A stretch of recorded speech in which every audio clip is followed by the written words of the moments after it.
Muy buenos días, muy buenas tardes y muy buenas noches. Bienvenidos a otro programa de pura virtud, cine y literatura. Hoy estamos ante un programa especial. ¿Por qué? Bueno, pues porque estamos ante el que yo considero que es el mejor profesor de literatura que hay en español, y además lo digo con conocimiento de causa, porque no es un profesor de literatura que me haya cogido, digamos, en una época en la que me estoy formando y entonces me recomienda lecturas. No, no, es un profesor de literatura que me cogió ya bastante formado y que me dio la vuelta como un guante, y me consta que no soy el único, y además lo hace con muchos alumnos y lo hace maravillosamente porque es para bien, te hace crecer. Así que va a ser un placer poder escucharle hablar de literatura, y el motivo por el que estamos aquí para hablar de literatura es porque, además de ser un excelente profesor, es también un escritor, poeta, novelista. Aquí tengo su último libro de poesía, Geofanías, editado por Vaso Roto. Ángel García Galeano, es un gustazo tenerte con nosotros. Ángel, eres maestro. Yo siempre digo con orgullo que yo soy alumno de Ángel García Galeano, y creo que después de este programa los espectadores van a entender por qué. En tu poemario, en Geofanías, hay muchos nombres femeninos en las dedicatorias. Es un libro muy personal, lleno de lugares, lleno de personas, de recuerdos, con varias capas de lectura, como sedimentos tiene un monte, por ejemplo. Y quisiera comenzar preguntándote precisamente por las mujeres. Tú siempre dices, Beatrice eres tú, en tus clases. Aquí hay unas cuantas Beatrices. Bueno, lo primero, Guille, darte las gracias por permitirme esta oportunidad. Yo he estado de oyente y he visto muchos programas tuyos, la profesionalidad con que los haces, la pasión con que los haces, el amor a la literatura que tienes, eso ya te venía. Cuando yo te conocí ya eras un filólogo, es decir, un enamorado de la palabra, y la suerte es que pude compartir contigo, aunque fuera a través de la cámara, porque nos pilló en plena pandemia. La suerte fue que yo pude compartir contigo todo ese talento que tienes y todo ese amor a la literatura, y yo aprendí mucho de ti. Yo siempre digo que lo mejor que me ha pasado en esta vida son mis alumnos, y tú eres un gran alumno y he aprendido mucho contigo y te sigo agradeciendo todo ese fervor. Evidentemente, a uno lo puedes elevar, a uno lo puedes hundir por elevación, que es mi caso. Me has elevado y ahora me vas a hundir, pero ¿qué le vamos a hacer? Soy de pueblo, no tengo ningún problema en hundirme, como diría Leopardi, así que ningún problema. Me hablas de las mujeres en geofanía. Fíjate que creo que es casual, pero ya sabes que yo no creo en la casualidad, sino en la causalidad y en la serendipia, como tú. Entonces, luego me di cuenta de que prácticamente creo que el 80% de las interlocutoras o a las personas a las que dedico estos poemas, entre ellas mi hija, ¿no? Y mi madre, son mujeres. Pero claro, luego me has hecho recapacitar, tú y otras personas, también se dio cuenta Luce López Varal en la presentación del libro, de este repertorio interlocutor femenino, y de repente me di cuenta, a lo mejor es de formación profesional, al dedicarme a la literatura renacentista, pues me di cuenta, claro, del famoso Alle Donne de Boccaccio en el Decamerón, y por supuesto del Donne che avete intelletto d'amore, de mujeres que tenéis el intelecto de amor, ¿no? La inteligencia enamorada de la Vita Nueva de Dante. Entonces, bueno, ya sabes que yo sostengo que gracias a que las mujeres eran analfabetas, Dante cambió la historia de la humanidad al escribirle precisamente a ellas. Hay una epístola de Juan de Virgilio muy poco conocida, no es una epístola, pero es una égloga en latín, en exámetros dactílicos de Juan de Virgilio. A este Juan de Virgilio, que era el gran rétor de la Universidad de Bolonia, que era la gran universidad en aquel momento junto a la de París, nadie le conocería si no es porque Dante lo cita en esta égloga. Entonces, fíjate la paradoja de que el gran rétor le escribe una égloga latina a su querido amigo Dante Alighieri en el exilio en Ravenna, diciéndole, básicamente diciéndole, qué pena con lo listo que eres que escribas en ese idioma de las mujercillas, que ni siquiera te van a aceptar las musas, y eso que las musas también son féminas. Qué pena que le eches margaritas a los cerdos, porque si hubieras escrito en latín imitando a tu maestro Virgilio y escribiendo en latín como yo, ahora estarías en Bolonia, tendrías una cátedra, te habrías labrado un porvenir y serías el mayor escritor de nuestro idioma latino. Fíjate qué paradoja, qué maravilla, y es un égloga que poca gente conoce. No sé si te he contestado, pero bueno, así Hombre, ya sabes adelante, en fin, ya entramos en materia. ya hemos puesto un poco las bases, porque hay que decir, para quien no te conozca, que eres experto sobre todo, y digo sobre todo porque te lo has leído todo, lo cual también me genera una admiración tremenda. Contigo se puede hablar de Pincho, ni se puede hablar de Dante en igualdad de condiciones, pero bueno, eres experto sobre el papel en Renacimiento, te lo conoces tanto el español como el original, poder decirlo de alguna forma, italiano no, pero bueno, toscano al dedillo. Y precisamente quisiera preguntarte por el tú en la literatura, ¿no? Porque de alguna forma todos tus poemas en Geofanías tienen una dedicatoria, algunos de esos receptores son tu hija, tu madre, pero otros son compañeros, ahí está Paco Ávila, otro excelente profesor y tantos otros, es decir, tienes el tú muy presente en la escritura y sobre ese tú quisiera sobre todo preguntarte por el amor, por la cuestión de cuando escribes efectivamente para la amada, como escribe Dante para Beatrice, incluso cuando sabes que ya no te va a leer. ¿Por qué es tan importante el tú en la literatura y sobre todo el tú en el amor místico? Ahora que citabas a López Baralt, que también la leí por ti, en su libro sobre Juan de la Cruz, ¿por qué en la mística es tan importante el tú? Pues el tú, lo decía mi maestro, ¿no? Tú presumes de tus maestros y yo también, ¿no? Lázaro Garreter, en el lenguaje de la poesía, tiene un artículo en el que habla precisamente del tú de una manera maravillosa. Él era un genio en decir en muy pocas palabras los que otros necesitaban libros enteros para luego no aclararse. Se dice, ¿no?, de que el maestro es aquel que dice cosas muy profundas con palabras muy sencillas y el erudito es el que dice cosas muy abstrusas con palabras también muy abstrusas y todo superficial. Entonces Lázaro era un maestro también de la sencillez y de la simplicidad y de la brevedad. Y él tiene un artículo sobre el tú en la poesía y resumiéndolo muchísimo, Guille lo que viene a decir es precisamente eso, que el poeta cuando dice tú siempre dice yo y cuando dice yo siempre dice tú. Por una razón, y ahora entramos en la mística, muy obvia. Y es que si la poesía no hablase todo el tiempo de ti, no la leeríamos. Y cuando digo tú, sabes que estoy hablando de tu tú, de tu yo más profundo, del yo soy incluso de la tradición advaita, ¿no? Del Tatvan Asi, de los sánscritos, es decir, ese tú eres eso, ese yo soy, que es lo que realmente somos cuando quitamos todo lo demás. Decía Nisargadatta, el gran maestro místico hindú, ahora sí entramos también en la mística, decía Nisargadatta, que es el maestro de mi maestra, de Consuelo Martín, decía, ¿qué queda cuando quitas todo lo que piensas que eres? Pues eso eres, tú eres eso. Es decir, salte del pensamiento y eso eres. ¿Tú te has dado cuenta? No es una pregunta retórica, es una afirmación. Tú te has dado cuenta, porque eres un gran lector de poesía, de que cuando uno lee poesía, no te digo cuando la escribe, uno se sale del tiempo, es decir, se sale de la mente, se sale de la plasmación cotidiana, de esa entropía, y uno entra en el kairos, uno entra en el aquí y ahora, uno entra en eso que los griegos llamaban la oportunidad del instante presente, que es eterno, es ese touch of beauty, que es un joy forever, ¿no?, de la urna griega de Keats, y ahí no hay tiempo, ahí lo que hay es presencia. Y esa presencia es tú, por una razón mística sufí que le gustaría mucho a Luce López Varal y que tú has leído conmigo. ¿Te acuerdas que también sale en Borges? Hoy que cumplimos el aniversario de la muerte de Borges. Yo estaba, mira, ahora que hablas de mi madre, yo estaba en Venecia, en el aeropuerto, esperando un vuelo que nunca llegó porque mis padres tuvieron que coger un tren en Milán, entonces ni había móviles, ni había internet, ni había nada, y era todo complicadísimo, y de repente, para hacer hora, entro en la cafetería del aeropuerto de Venecia y me encuentro con una foto del ABC diciendo ha muerto el maestro, ha muerto Borges. Así me enteré yo en Venecia, en el aeropuerto, esperando a mis padres, de la muerte de Borges. Hoy se cumple el aniversario de ese fallecimiento en Ginebra. Y también él, en el acercamiento al Motassin, narra de manera figurada, de manera un poquito de soslayo, de manera, eh, digámoslo así, oblicua, narra una secuencia sufí muy profunda. Y es que entras al final de la iluminación, dicen los sufíes, ¿no? Entras en un pasillo, hay una puerta, llamas a esa puerta, al otro lado hay una voz que pregunta ¿quién eres? Y el otro responde yo. Y dice, pues no puedes entrar porque aquí no caben dos. Cuando vuelve a hacer el camino, llama, ¿quién eres? Tú. Y entonces se abre la puerta. De ese tú hablamos, tú y yo.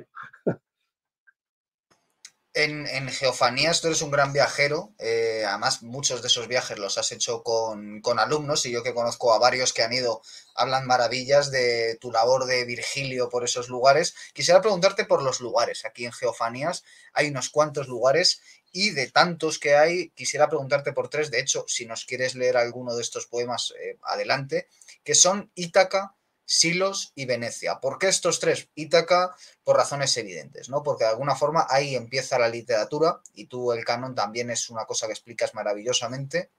Silos, porque es un lugar fundamental para la poesía española, y es muy interesante la comparativa de tu poema sobre Silos con otros poemas que hay sobre Silos, y Venecia, porque, como diría Indiana Jones, me encanta Venecia. Sí, Ítaca, que la tengo a mis espaldas, esa foto que tú la conoces bien de las clases durante la pandemia, esa foto la hice hace muchos años desde el mismo palacio de Odiseo que los arqueólogos encontraron, ¿no? Que tiene tres niveles. Está el nivel de las despensas, donde se han encontrado pues, unas cisternas, se ha encontrado un pozo, se han encontrado unos lebrillos, y imaginamos que era donde estaba el trigo, el vino, ¿no?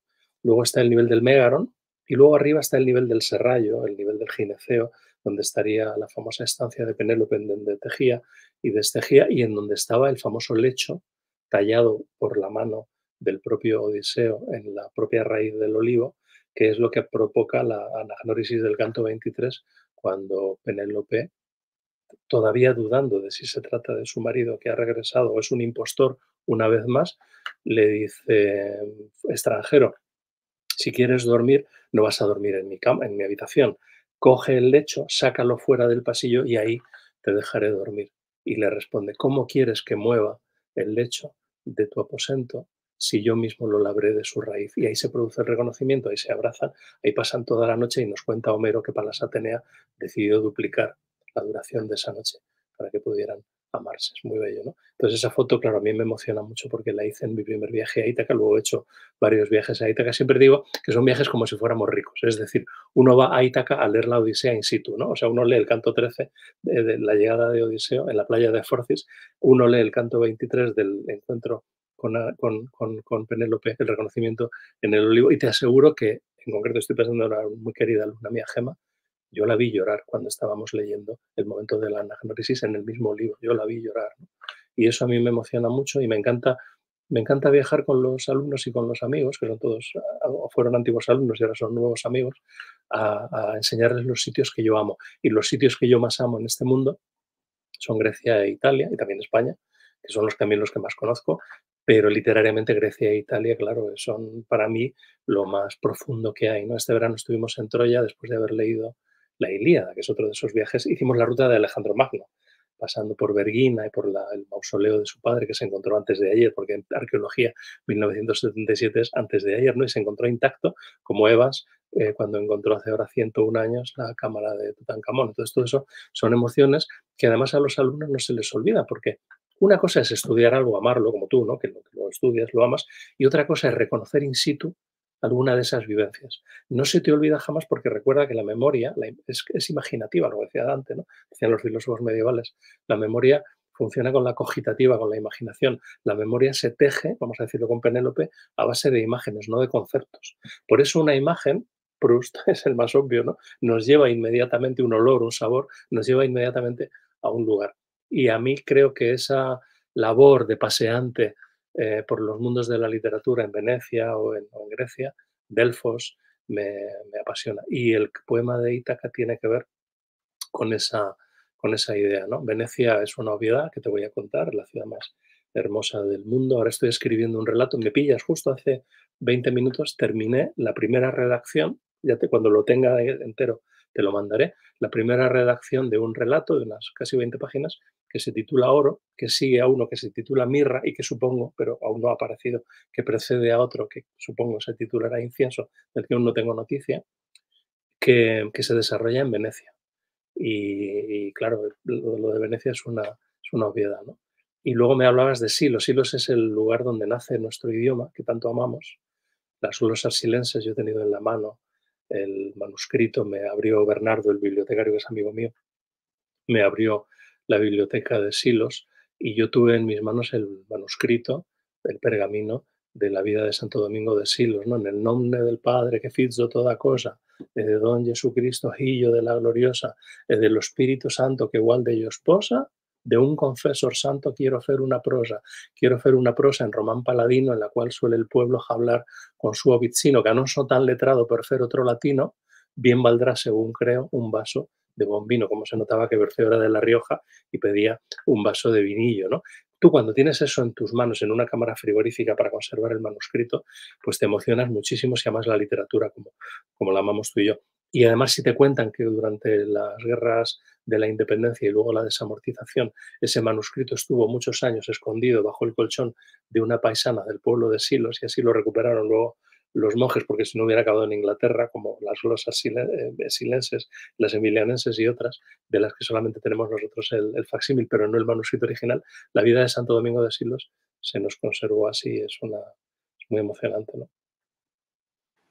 Las humanidades en buena medida son relaciones entre maestros y alumnos, relaciones personales, relaciones intelectuales. Yo, como ya he dicho antes, lo más cercano que he tenido a eso han sido tus clases, que la única pega que les puedo poner es que fueron a través de la cámara por circunstancias históricas, no por otra cosa. Y mencionabas a tus maestros, ¿no? Mencionabas a Lázaro Carreter, pero hay más, ¿no? Está Paco Ayala, está Antonio Prieto. ¿Qué te han transmitido estos maestros y por qué es importante esas relaciones maestro-alumno y que precisamente con este auge de la educación a través de las pantallas está muchas veces amenazado y se saca también la parte personal, ¿no? Se dice, bueno, si el profesor graba la clase, ya está, el alumno lo ve, lo puede ver cuantas veces quiera, etcétera, etcétera, pero claro, se pierde también la relación maestro-alumno, que yo sé que para ti es muy importante porque tú das un trato personal verdaderamente que da gusto. Tú conoces al alumno y también adaptas las clases a sus intereses.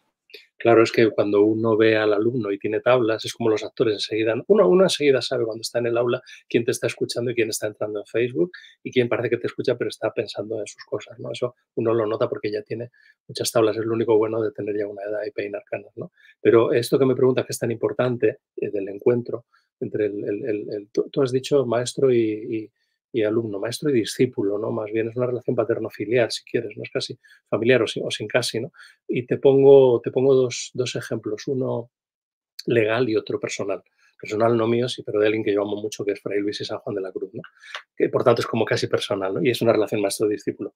Mira, el legal está en las 7 partidas. Es Alfonso X el Sabio. Fíjate cómo define universidad, ahora que estamos en los tiempos de estas clases online, ¿no? Como dicen ahora. Fíjate cómo define universidad, qué belleza. El ayuntamiento entre profesores y alumnos en pos de la verdad. La palabra ayuntamiento, qué bonita, ¿no? En español, que en griego es simboleion, ¿no? El anillo, ¿no? De la Ilíada, el símbolo, ¿no? Que nos une, eso es el símbolo, es el ayuntamiento, y en pos de la verdad, es decir, un poco a lo Antonio Machado, mi verdad, tu verdad, no guárdatelas, vamos a ayuntarnos a encontrar la verdad. Y en ese ayuntamiento se produce la verdad. Hay una cosa que los alumnos no saben, tú seguro que lo sospechas, y es que cuando uno se entrega, y en el aula más, en la pandemia, a través de la pantalla, también me pasaba, pero menos, ¿no? Aunque yo hacía todo el esfuerzo, pero en el aula me pasa que yo hay cosas que digo y que sobrevienen en el momento estricto en que las digo, pero el alumno piensa que eso lo tengo preparado y que me lo sé desde hace 40 años y no se me ha ocurrido en ese momento. O el alumno hace una pregunta muy inteligente sobre un verso y en ese momento yo descubro algo en lo que nunca había pensado. Eso es maravilloso. Siempre de quienes aprendemos es de nuestros mejores alumnos. Yo tengo la suerte en el grado nuestro tan bonito, ¿no? De literatura general y comparada. No sé por qué, qué karma tengo, pero a mí me vienen siempre los mejores alumnos. Por lo que sea, desde hace 40 años a mí me vienen siempre los mejores alumnos y cada año son mejores. Cada año son mejores que yo. A veces me siento un impostor porque pienso, bueno, si es que entre todos ellos me dan mil vueltas, ¿no? Pero luego pienso, bueno, pero uno a uno a lo mejor siempre les puedo enseñar algo y con todo el cariño, ¿no? Con todo el amor. Esa es la primera anécdota legal. La segunda tiene que ver con la famosa institución del palo, que se desarrollaba en la Universidad de Salamanca, y es que el profesor, el lector, viene, claro, lecture todavía en inglés, ¿no? El lector se subía al lectorile, es decir, al atril, y ahí leía el libro sagrado que podía ser la poética de Aristóteles, y él lo glosaba y lo comentaba, pero esa lección es del lector, esa lección duraba 1 hora. Luego se salían todos los alumnos al claustro de la Universidad de Salamanca y en el medio del claustro había un palo en donde Fray Luis se reclinaba, los alumnos se ponían en óvalo en torno a él y esos 15 minutos para entender en que te estás fumando el cigarrito y te estás tomando el café eran lo mejor de la clase, porque ahí se dejaba el latín, se abría al romance y los alumnos charlaban tranquilamente con su maestro. Tú piensas el impacto que le causaría a Fray Juan de Santo Matías, un chaval de 20 años, que es enamorado de la literatura, porque ya la había conocido bien, ¿no? Con los jesuitas en el Ratio Studiorum de Medina del Campo, con el padre Bonifacio, que le sacó de aquella vida horrible, ¿no? Sacando vacinillas de pus en el hospital de Bubas, de Medina, y lo llevó dándole una especie de beca al ratio estudiorum por las noches, y él aprendió ahí a Garcilaso, porque este padre Bonifacio, que sería 3 o 4 años más mayor que Fray Juan, bueno, que Fray Juan no, perdona, que no era Fray, que Juan de Yepes. Luego tenemos a Juan de Yepes, luego a Fray Juan de Santo Matías y luego a Juan de la Cruz. Y luego para algunos, lo tengo ahí detrás en un icono de unas monjas libanesas que compré en el monasterio de San Juan de la Cruz, que frecuento todos los años por lo menos 3 veces para hacer retiros, de lo que luego si quieres también hablamos, porque tengo maestros de literatura muy grandes, has citado a Antonio Prieto, has citado a Lázaro Carreter, pero tengo también una gran maestra de espiritualidad que es Consuelo Martín, que además nos dejó este año, el 7 de enero, un día de luna llena, de la que luego si quieres también hablamos porque es otra de mis grandes maestras, ¿no? Y en esa relación que hubo entre Fray Juan de Santa María, porque ya era monje carmelita, ¿no? Y el maestro Luis de León, sobre todo yo imagino, lo he hablado esto mucho con Luce, la gran sabia, ¿no? De San Juan de la Cruz. Yo imagino la repercusión, el impacto que le causaría al joven Fray Juan, aprendiz de poetilla, leer ya no las liras del propio Fray Luis, que eran una maravilla, que todos conocemos, ¿no? Sino la traducción en octavas reales del Cantar de los Cantares. Él había hecho una traducción en prosa con glosas y comentarios, que le costó la cárcel, y había hecho también, o eso creemos, ¿no? Una traducción en verso, en decasílabo, que suena muchísimo, es una mezcla maravillosa, porque por un lado está la Biblia, pero por otro lado está el petrarquismo, está Petrarca y está Garcilaso. Entonces, claro, el encuentro de todo eso en Fray Juan, una vez que lo meten en el Zulo en Toledo y que va deshilachando ese recuerdo de esas canciones en octavas reales de su Cantar de los Cantares que se sabía de memoria y que los va deshilachando y los va transformando en la lira que el propio Fray Luis le había enseñado en sus odas, ahí nace el cántico espiritual, quizá el poema más grande de la historia de la literatura. Entonces, ese poema nace del encuentro personal en el palo, si quieres, unos años antes, entre un chaval de 20 años, Fray Juan, y un señor pues que tenía 27 años más que él, que era Fray Luis, ¿no? Y tu gran especialidad es Dante, que tú consideras, y no te faltan razones desde luego, el gran escritor de todos los tiempos, un escritor casi extraterrestre, ¿no? Siempre dices que Shakespeare, que Cervantes, que Lope, puedes entender que son genios, pero que la genialidad de Dante es inhumana casi de lo grande que es. ¿Cómo descubres tú a Dante? Que esto es algo que nunca te he preguntado y que me interesa de verdad. ¿Cómo te llega a ti Dante? ¿Cómo lees por primera vez la Divina Comedia? Y sobre todo, ¿por qué siempre encuentra uno, aunque sea una obviedad, algo nuevo en un libro de esta categoría como es la comedia? Sí, primero te respondo a la figura extraterrestre, casi más que extraterrestre, yo diría, vamos a ser precisos, transpersonal, siguiendo, ¿no?, con la psicología de Ken Wilber y de Maslow, etcétera, transpersonal, de estar en las horas de Dante, porque tengo dicho por ahí, alguien me lo ha pillado por ahí, lo debí de haber escrito en algún sitio, que si tú juntaras a Homero, o sea, el canon, ¿no? Tú los has citado a Homero, a Shakespeare, a Cervantes y a Borges, por poner así a los más grandes, no conseguirían, y les das años y años y años, no conseguirían escribir la comedia. Porque ellos son grandísimos, son los más grandes, pero son humanos, son fieramente humanos. Lo de Dante, te lo juro, y llevo muchos años con ello, eh, no es de este mundo, es que viene de otro sitio y él lo que hace es transparentarse para recibirlo con la plenitud en donde intentar cromatizar, intentar colorear lo menos posible, y aún así colorea y cromatiza mucho porque no deja de escribir en su dialecto, que es el dialecto que se inventa, ¿no? Que le llamamos toscano, lo llamamos vulgar, él lo llama de una manera bellísima, el parlar materno, volvemos al tema de las mujeres, ¿no? Porque habla en la lengua de aquellas que tienen intelecto de amor y que no están alfabetizadas y que por tanto pueden entender el lenguaje del corazón y no el lenguaje de la mente. Por ahí van más bien los tiros. Y ahora ya con respecto a mi vida, pues fíjate, yo tengo una alcancía, que lo tengo aquí, te lo voy a enseñar, de la Caja de Ahorros de Ronda, que es una hucha que me regalaron en mi primera comunión, Monte de Piedad y Caja de Ahorros de Ronda, que era el banco, la caja de ahorros que había en mi pueblo. Y esta alcancía, como se decía antiguamente, como decía Cervantes, que amo, en, en el año 76, la primera vez que yo fui solo y en autobús por mi cuenta, ¿no? Iba a cumplir 15 años, tenía 14, a la Feria del Libro, en una España muy complicada que acababa de salir del franquismo, pero que aún no había entrado verdaderamente en la transición, todavía gobernaba Fraga, aunque le iban, perdón, Fraga, Arias Navarro, aunque le iban a cesar en pocos días, iban a nombrar a Adolfo Suárez. Estábamos en ese momento, era muy complicado todo. Yo estaba en primero del BUP, de la época, el del bachillerato, y yo ya amaba la literatura. Saqué mis ahorrillos, tenía 56 pesetas o 66 pesetas, o sea, que en aquella época era un patrimonio, porque yo iba ahorrando, ¿no? Lo que pasa es que también te confieso que me lo gastaba casi todo en casetes de los Beatles. O sea, yo cuando que tenía dinero me compraba un casete de los Beatles o de Pink Floyd que iban saliendo y me compraba pues Animals o me compraba The Dark Side of the Moon o lo que fuera, ¿no? Y de los Beatles los iba coleccionando todos en casete, que aún conservo, los casetes, ¿no? De los Beatles. Pero bueno, tenía un dinero, me fui a la feria del libro y paseando me encontré con la editorial Porrúa, nunca lo olvidaré y siempre se lo agradeceré. La editorial Porrúa tenía una habilidad y es que eran libros de clásicos muy baratos, con un hoja de papel de Biblia. Pues ahí estaba, bueno, es una editorial mexicana, como sabes, estaba Humboldt, la historia de Nuevo México, de Nueva España, y un montón de clásicos de la literatura hispanoamericana y española, y también de la literatura universal, y estaba la Divina Comedia. Y es que me acuerdo, porque la tengo por ahí, ¿no? Costaba 58 pesetas, yo llevaba 66 en el bolsillo.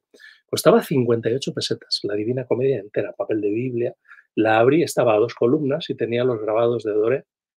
Y es que no lo dudé. Yo no había oído, quizá nunca, o sí, supongo que en octavo, ¿no? Don José Manuel Costa nos hablaría, que era un profesor maravilloso que yo tuve en el colegio, nos hablaría de la Divina Comedia, pero no tengo el recuerdo de esa relación. Simplemente me impactó aquello y compré el libro y me lo llevé a casa. Y como era ya vacaciones, porque estaban a punto de celebrarse ya las últimos, los exámenes de fin de curso y yo tenía todo el verano por delante, decidí, como eran 100 cantos, decidí que iba a leer un canto cada día. Digo, hombre, un canto cada día no se muere nadie. Y además, antes de acostarme, ya como el verano, en fin, un canto cada día. Entonces empecé esa noche y, amigo mío, cuando llegué al canto 34, yo no tenía ni idea. Yo no me lo esperaba, yo no sospechaba lo que me iba a encontrar. Llegué al Cocito, bajé con el gigante, ¿no? Allí de la mano de Virgilio, que me ayudó.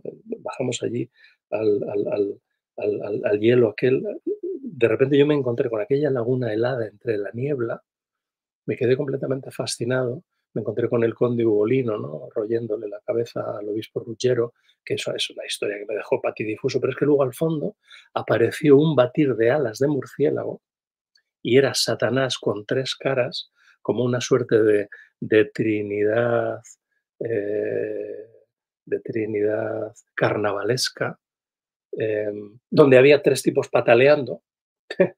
Uno de ellos Judas, el otro Bruto, el otro Ocasio. Yo estaba alucinado, ahí pataleando con Satanás, que estaba hasta la altura del ombligo, emparedado en el hielo que él mismo contribuía a formar con su agitar de alas de murciélago, y aquella laguna entre la niebla. Yo allí, o sea, yo me di cuenta al leer aquello que yo había llegado a donde iba, que había llegado a donde iba. Yo ahí me enamoré de Dante Alighieri. Seguí leyendo hasta el final. Yo no recuerdo bien lo que yo pude entender, ni lo que yo pude leer, ni cómo pude yo acceder a través de la traducción de quien fuera, ¿no? El señor mexicano que tradujera aquello y que se me regaló, pero me marcó ya para siempre.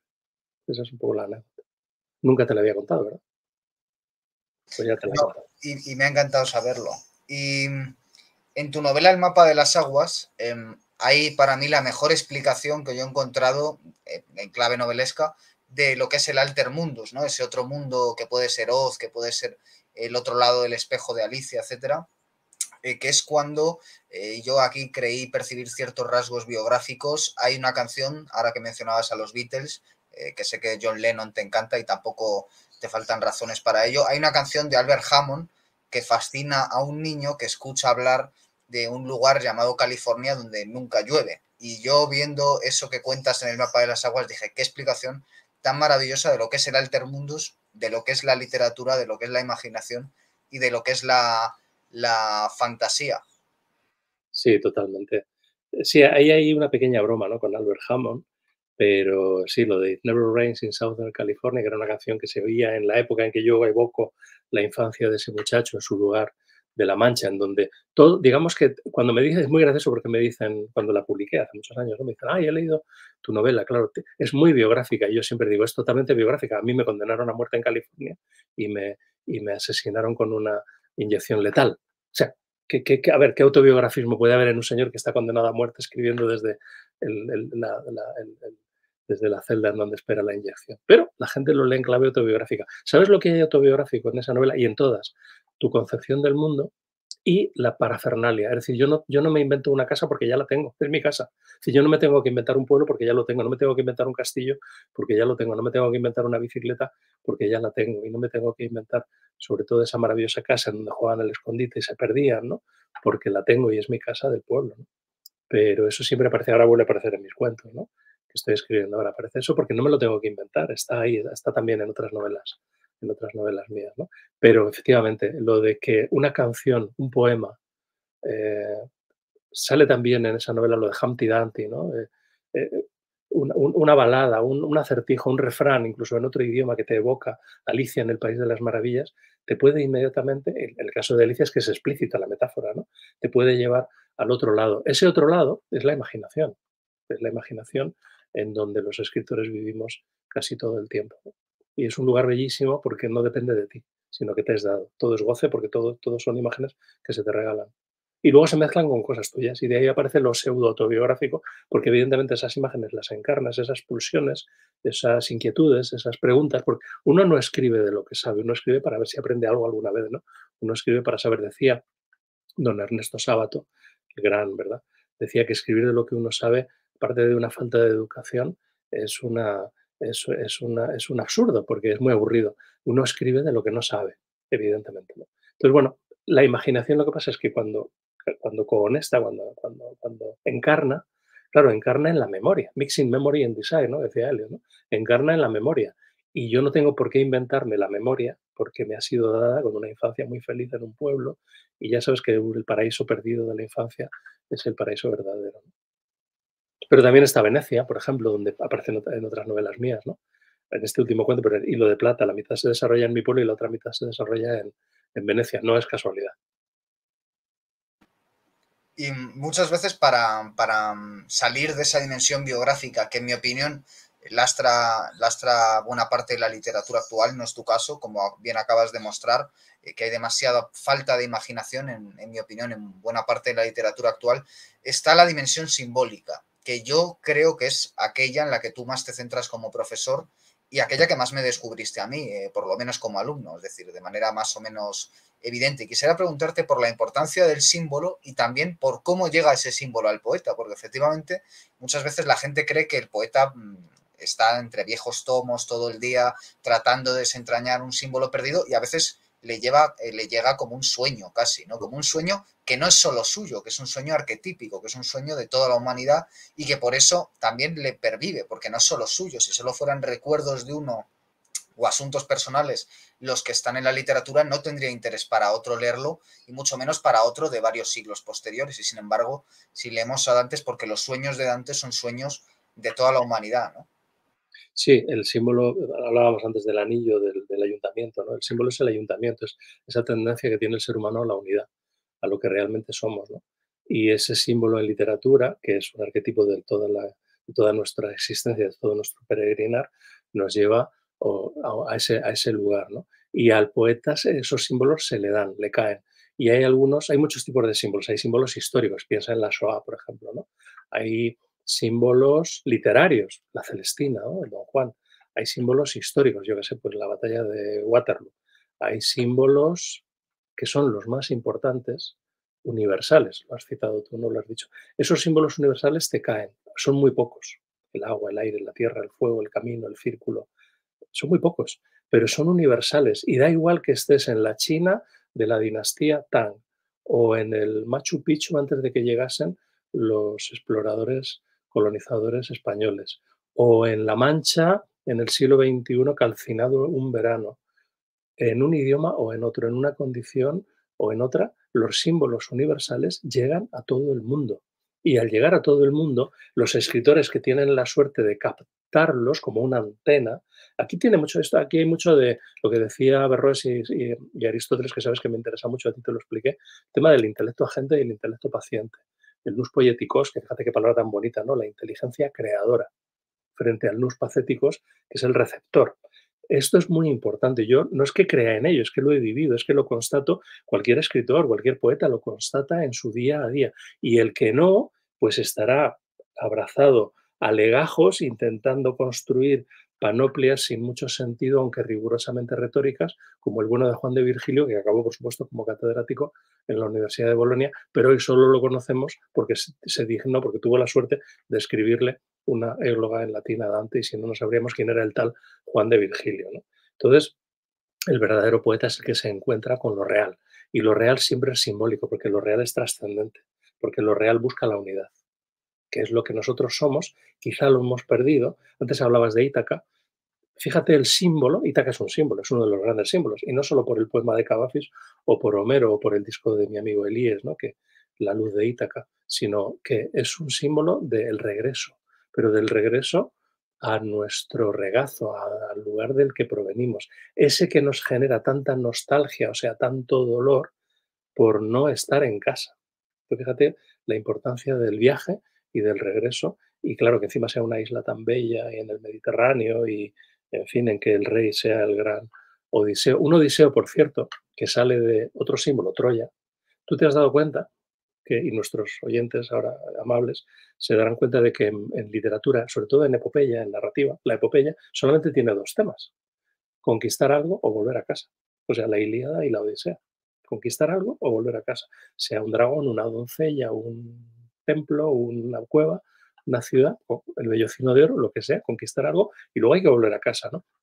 Entonces, en ese volver a casa está una de las claves, yo creo, fundamentales de la literatura, porque en el ser humano hay ese anhelo de niño. Cuando eras muy niño, seguramente te recuerdas con una infinita nostalgia de algo que no sabías qué, y que un día, quizá al leer un poema, al oír una canción, en un cuento, en un cuadro, en ti y en mí seguramente fue en un poema, porque tenemos vocación literaria, nos reconcilió. Y te recuerdo que concilio es también la palabra latina conciliare, que es simboleion, o sea, nos reconcilió, nos resimbolizó con esa realidad que somos y que anhelamos y que buscamos y que a veces encontramos. Y precisamente en esa vuelta a casa hay un momento importante que sé que a ti te gusta especialmente de la Odisea, que es cuando Odiseo le dice al cíclope que es nadie. Y esa lectura obviamente se puede hacer desde un punto de vista puramente occidental, pero yo creo que otro de los atractivos de tu forma de enseñar literatura es el amplio conocimiento que tienes ya no solo de Occidente, sino también de Oriente, y además la conexión que estableces también entre filosofía oriental y ya no solo las tradiciones espirituales orientales, sino también la ciencia contemporánea, cuántica, etcétera, de Occidente, ¿no? Te he oído hablar en clase de literatura de David Bohm, te he oído hablar en clase de literatura de un libro que se llama Yo soy eso, y todo eso al final lo utilizas para hablar de la Odisea, lo utilizas para hablar de la Eneida, lo utilizas para hablar de la Divina Comedia, y hace que sea mucho más enriquecedor. Sí. El libro Yo soy eso es de Nisargadatta, el maestro de mi maestro. Es un libro muy recomendable. Es la Biblia de la tradición advaita oriental. Es la Biblia de los contemplativos. Y luego ya sabes que Joseph Campbell, otro grande, ¿no? Tiene un libro jugando con ese mismo Tatvan, así que es Tú eres eso, en donde hace todo un análisis, ¿no?, de los arquetipos desde la Biblia hasta la literatura medieval que él tanto ama y que es maravilloso. Y el tema del Udeis, claro, Odiseo en griego suena muy parecido a Udeis, que es nadie. Y creo que tu pregunta ahora me viene perfecto para que leamos el poema de Ítaca, si te parece bien, además es muy breve, ¿no? Entonces, en ese poema de Ítaca aparece este nadie y luego seguimos charlando al respecto. Se titula Ítaca, se lo dedico a Elías, que es este amigo mío, antiguo alumno, cantautor, que ha compuesto un disco con poemas maravillosos, algunos textos míos y otros que hemos escrito a medias, que se llama La luz de Ítaca, que luego tradujo al catalán y lo publicó como El viaje de ningú, o sea, el viaje de nadie, con lo cual seguimos en territorio nihilista, pero nihilista con mayúsculas, de aniquilación de la mariposilla, ¿no?, del gusano para que aparezca la mariposilla, ¿no?, que diría otra grande Santa Teresa. Y estos poemas tienen dos lecturas. Hay una lectura, digamos, tradicional, todos los versos, y luego hay unas negritas que, si se leen seguidas, de ellas sale como del vientre, como en embrión, sale otro poema más breve, más intenso, más conceptual, casi un haiku, y yo voy a leer los dos. Haré un pequeño parón entre una lectura del primer poema y de la del segundo, que está como dentro del primero, ¿no?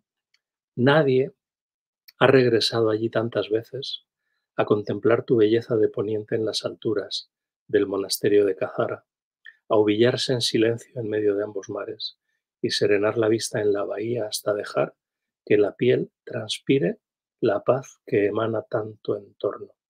Soñar el sueño de Penélope, destejer una vez más el mandala de hilo y atisbar a lo lejos la alada nave ceácea en que regresa el ánima dormida de Odiseo. Y el otro poema dice: nadie contempla la paz, el sueño teje el ánima dormida. Entonces ese nadie, que es nada de lo manifestado, nada de lo perecedero, nada de lo mental, nada de lo que simplemente aparece. Una cosa es existir y otra cosa es ser.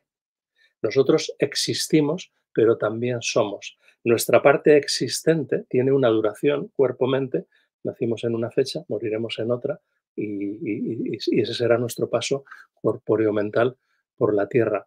Pero podría ser que hubiera una esencia, que hubiera un yo soy, que hubiera una realidad que trasciende nuestro mero devenir, nuestro mero aparecer. Eso hay que investigarlo, y hay que investigarlo a través de la práctica contemplativa. Está en todos los místicos de todas las civilizaciones, de todas las filosofías. Está en Plotino, está en los griegos, está hasta en la religión cristiana, que siempre ha sido perseguido, pero bueno, como un Guadiana ha emergido de vez en cuando, en los gnósticos, en las beguinas, en los carmelitas del siglo XVI en España, Miguel de Molinos y poco más, pero ahí está. Está en la tradición advaita, está en la tradición zen, está en la tradición taoísta, está en todas las tradiciones, está en la filosofía griega, está en Platón, está en Plotino.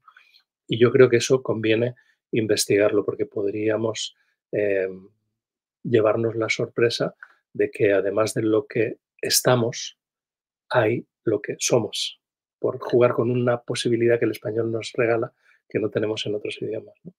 Y bueno, eso es un poco lo que surge también de mi investigación. Por eso me interesa mucho desde mi desconocimiento, ¿no? Pero bueno, de la física cuántica divulgativa, David Bond me interesa muchísimo, además discípulo de Krishnamurti. Ellos tienen un libro que se llama Beyond Time, más allá del tiempo. Es una conversación entre los dos, está publicado en la editorial Kairos, que es extraordinario. O sea, en ningún otro sitio he encontrado yo mejor precisión sobre eso de lo que no se puede hablar, y que cuando lo pienso, cuando lo digo no sé lo que es, y cuando no lo digo sé lo que es, que decía San Agustín, ¿no?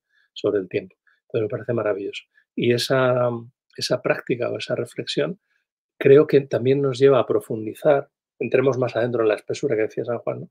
Nos lleva a profundizar más y nos ayuda a comprender más todavía los textos que tienen esa vocación, vamos a decirlo así, esa bios theoreticos, esa vocación contemplativa. Piensa en El sueño de una noche de verano, piensa en La vida de sueño, piensa en gran parte de la literatura oriental, piensa en un montón de libros que, leídos en esta clave, digamos, vamos a decirlo con Dante, anagógica, enalteciente, erótica, ascensional, generan un sesgo de comprensión y de profundidad que no la tiene la mera peripecia si nos atenemos sencillamente a, digamos, a la estructura, a los temas y a los devenires, ¿no? O sea que incluso nos ayuda a profundizar en los textos más sagrados, léase el Génesis o el Bhagavad Gita o la Odisea o todo texto sagrado como la Divina Comedia, ¿no? Otro rasgo que a mí me llamó mucho la atención cuando iba a clase contigo, aunque bueno, uno siempre está en clase con los buenos maestros, porque siempre le está dando vuelta, constantemente te vienen cosas que conectas con lo que te estaban diciendo en clase, ¿no? Y las recuerdas, y a veces cosas que ni siquiera sabías que estaban ahí, vienen en el momento inesperado y dices, anda, demonios, esto ya me lo dijo Galiano. Es el interés por los escritores en un límite histórico. Estoy pensando en San Agustín, ¿no? Último gran escritor de la antigüedad, primer gran escritor moderno. Estoy pensando en Dante, siempre dices último gran poeta medieval o primer gran poeta renacentista. Y estoy pensando, dando un salto abismal en el tiempo, en Pynchon, último gran poeta último gran escritor, mejor dicho, de la posmodernidad, y primer escritor de lo que viene después y estamos ahora, pero todavía no sabemos nombrar. ¿Por qué ese interés por este tipo de escritores? No sé si alguna Bueno, vez... sí, Cervantes también estaría ahí, ¿no? En ese limes, ¿no? En ese límite. Son todos escritores sublimes, es decir, están en el límite, están justo en el límite de lo tolerable, que diría Rilke, ¿no?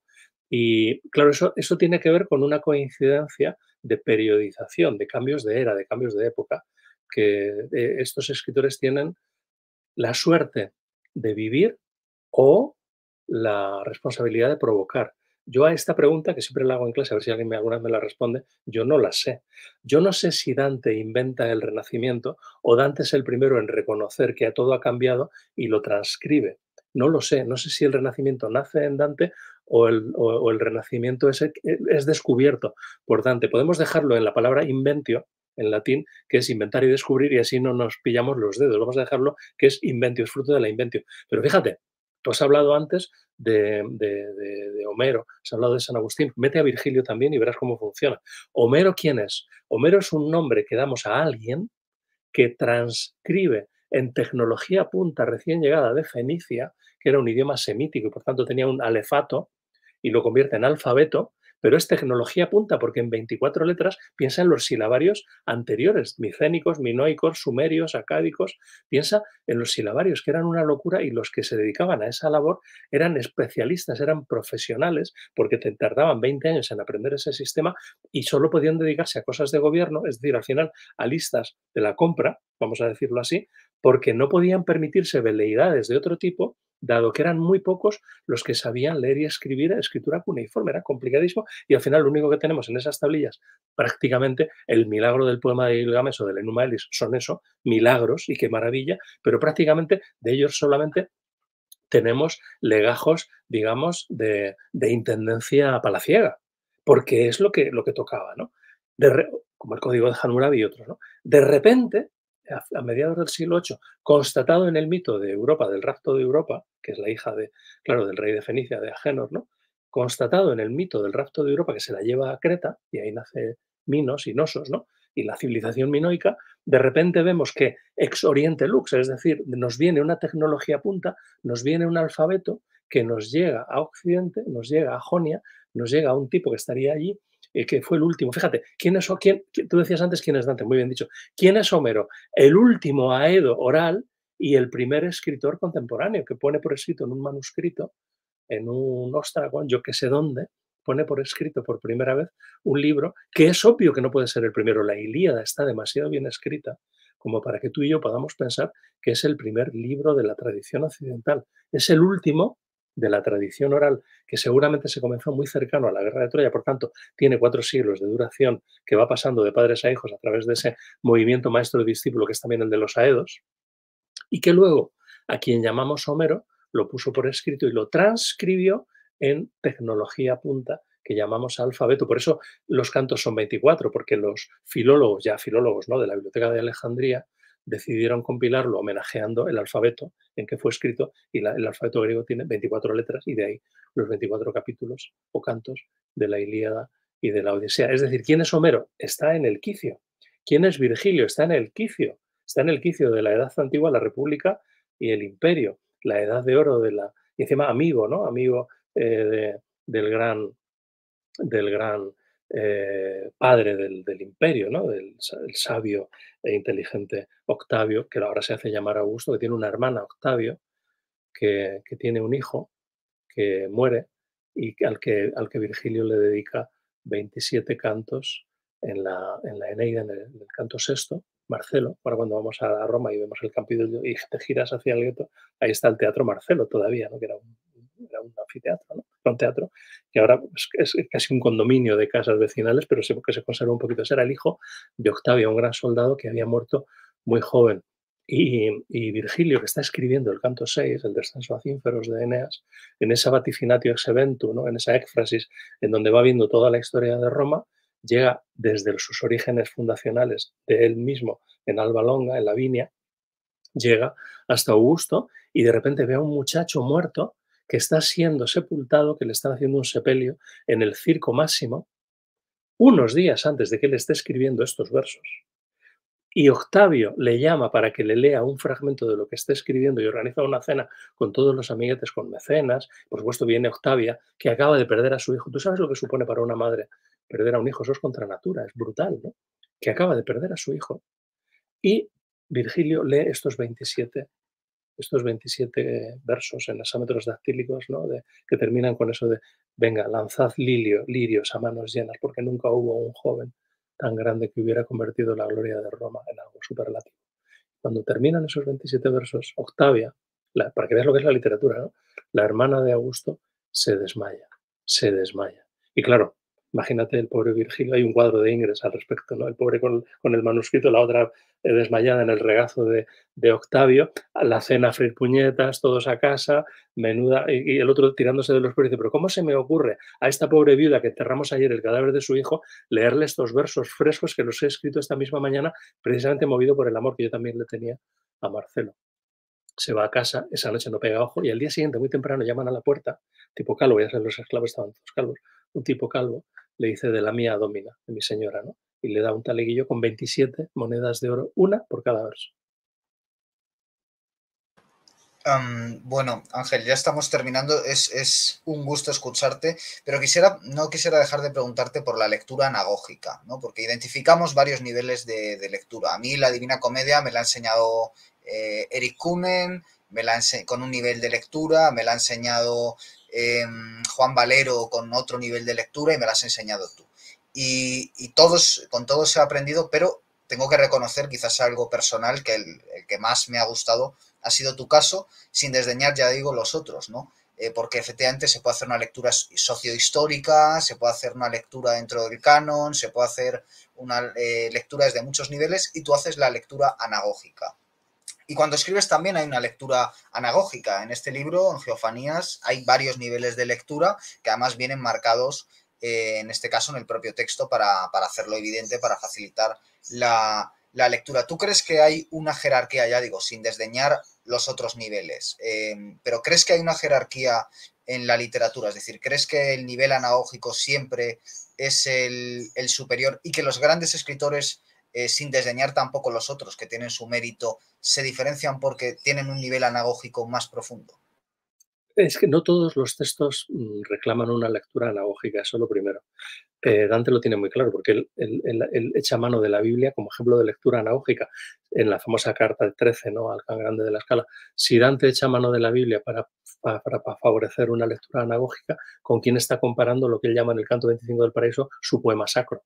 Dante, como sabes, eso es mi opinión, lo tengo escrito, Dante se considera el quinto evangelista. Dante cree que va a escribir el nuevo poema sacro, el nuevo evangelio, la nueva buena noticia de la cristiandad radical, porque él era cristiano, aunque no era católico, como bien sabemos, era muy antipapista, muy anticlerical, pero era un profundo y radical cristiano. Entonces él lo que plantea es esa lectura anagógica, radical, y lo que él está escribiendo es un texto que merezca y que exija una lectura anagógica, que no desmerece de las otras, porque lo que hay que hacer es solaparlas, no elegir, no se desdeñan. La lectura literal tiene que estar, la lectura alegórica, metafórica, claro, tiene que estar. La lectura política, ni te cuento, fíjate, ¿por qué creemos? A ti te lo ha explicado un gran filólogo que tiene ese tipo de lectura, que es Juan Varela Portas, que acabas de citar, ¿no? Que es la lectura de la hermenéutica marxista. ¿Por qué crees que le interesa tanto a los marxistas Dante Alighieri?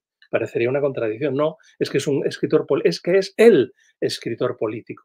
Por tanto, cuando se hace esa lectura moral, vale decir política, es muy, muy importante y no hay que desmerecerla en absoluto. Lo que pasa es que hay algunos textos que además proveen una lectura anagógica, pero tienen que ser textos sagrados. Y solamente en textos sagrados vale decir la Divina Comedia, vale decir el Cántico Espiritual, vale decir los 4 cuartetos de Helios, las elegías de Rilke y las novelas del mejor escritor vivo, que se llama Andrés Ibáñez, que tú también has entrevistado, que es amigo mío. Él lo que pasa es que explicita la anagogía. Digamos, es muy interesante porque en las novelas de Andrés la anagogía se convierte en metáfora. Es decir, rebaja lo anagógico a lo metafórico para que todo el mundo la pueda seguir. Eso es una cosa fascinante que él hace en sus novelas, en casi todas ellas. Y yo tengo escrito por ahí que Brilla Mar del Edén, que es el nuevo Quijote, es la mejor novela que se ha escrito en este siglo, no ya en nuestro idioma, sino en este siglo. Evidentemente no las he leído todas, pero no me bajo de esa peana, ¿no? Y esa es la analogía, porque solamente se puede dar en libros sagrados. No sé si con esto te respondo. Tengo un artículo que te lo voy a pasar luego, recuérdame, que es hacia una lectura anagógica de Dante, en que lo planteo, hago una lectura anagógica de los 3 sueños de Dante, del purgatorio. Sabes que como él duerme, sueña, y tiene 3 sueños significativos, ¿no? En uno sueña con Ganimedes, en otro sueña con las sirenas y en otro sueña con la escala de Jacob y con Lía y Raquel. Entonces hago una lectura anagógica de los 3 sueños. Luego te lo mando. Ya para terminar, Ángel, el título de tu poemario es Geofanías. Yo cuando lo vi, antes de leerlo, ya se me vino a la cabeza las famosas hierofanías de Mircea Eliade. Y si no me equivoco, fanía es relativo a la manifestación. Sí, Entonces, los que también somos lectores y quizás, por lo menos en mi caso, no profesamos una religión como tal, sino que nos interesan todas ah, y consideramos que en esas todas también está la literatura como una religión más y que la literatura, a veces más incluso, sobre todo en mi opinión, en esta época, nos proveen de experiencias religiosas casi con más poder que la religión tradicional, que yo creo que cada vez está más de capa caída, sobre todo en sus vertientes más dogmáticas, pero bueno, ya digo, estos son todo opiniones personales. Esas manifestaciones son más importantes que nunca. ¿En qué autores contemporáneos, has citado a Ibáñez, encuentras tú esa manifestación de lo anagógico, de lo simbólico que te gusten? sí. Mira, geofanía, claro, hierofanía, teofanía, viene viene de phainomai, que es en griego aparecer. De ahí viene desde fanal, la luz, desde fenómeno, fantasma, epifanía, la befana de los italianos, que es la brujita que les trae los regalos el día de la epifanía. Todas esas palabras vienen de faino. Cuando te dicen que eres un fenómeno, te están diciendo que eres un fantasma etimológicamente, es decir, que eres una aparición, ¿no? Y esa geofanía, al fondo, ¿sabes quién está? Está Heidegger, cuando habla del mundo mundea. Cuando yo hablo de los 7 lenguajes, el primer lenguaje es el lenguaje del mundo, y el mundo cuando mundea, la luna lunea, ¿no? Eh, Tiene que ver con eso. Esas geofanías es la propia tierra, la propia madre tierra, que está, que está simbolizándose y está apareciéndose y está textificando su lugar en el mundo. Y nosotros como poetas tenemos que saber leer el lenguaje del mundo y ver el mundo mundial. ¿Quién es el más grande en este momento al respecto? Y tú le conoces también, Hugo Mujica. Hugo Mujica es el más grande, es el poeta de la geofanía, de la hierofanía. Y además él es muy heideggeriano. Sabes que presenté un libro suyo sobre Heidegger, tú estabas allí, y creo que ahí quedó claro por dónde va Hugo Mujica, ¿no? Creo que es el mejor poeta vivo en español, con una precisión, con una singularidad y con una profundidad extraordinaria. Otro gran contemplativo, ¿no? Ya sabes que él fue trapense, o estuvo con Tomás Merton, no sé si llegó a ser trapense, pero él hizo voto de silencio durante 7 años. Y yo le pregunté, en una comida, le pregunté cuál era su experiencia con el silencio, porque él ha estado 7 años, yo he estado 7 días, pero 7 años son muchos días, ¿no? Y entonces me dijo, Ángel, al segundo año me di cuenta, y yo eso me lo he quedado para mí, y ahora lo comparto contigo y con tus oyentes, me di cuenta de que el silencio no es esto que dicen los místicos, ¿no? De cerrar la boca, de ahí viene miope también, ¿no? Cuando cerramos los ojos pues no vemos, miope, ¿no? Miops. El silencio no es cerrar los labios, el silencio es abrir las entendederas del alma. El silencio es la atención. Cuando estás atento, hay silencio. Ahora aparentemente hay uno hablando y otro escuchando. En realidad hay lenguaje, hay logos que se manifiesta desde el silencio, porque el verdadero lenguaje de la poesía nace del silencio. Pues Ángel García Galeano, muchísimas gracias, ya digo, bueno, primero por tus clases, que nunca terminaré de agradecértelas, segundo por el libro y tercero por la entrevista, que ahora por lo menos nuestros espectadores pueden decir que también son alumnos de Ángel García Galeano, se pueden matricular en sus clases, pueden leer sus libros, ya la dicción generada la apaña cada uno como pueda, pero por lo menos ya pueden decir que son alumnos de Galeano, que no es poca cosa. Así que muchísimas gracias, Ángel. Gracias también a nuestros espectadores y volveremos pronto con más programas en Pura Virtud, Cine y Literatura.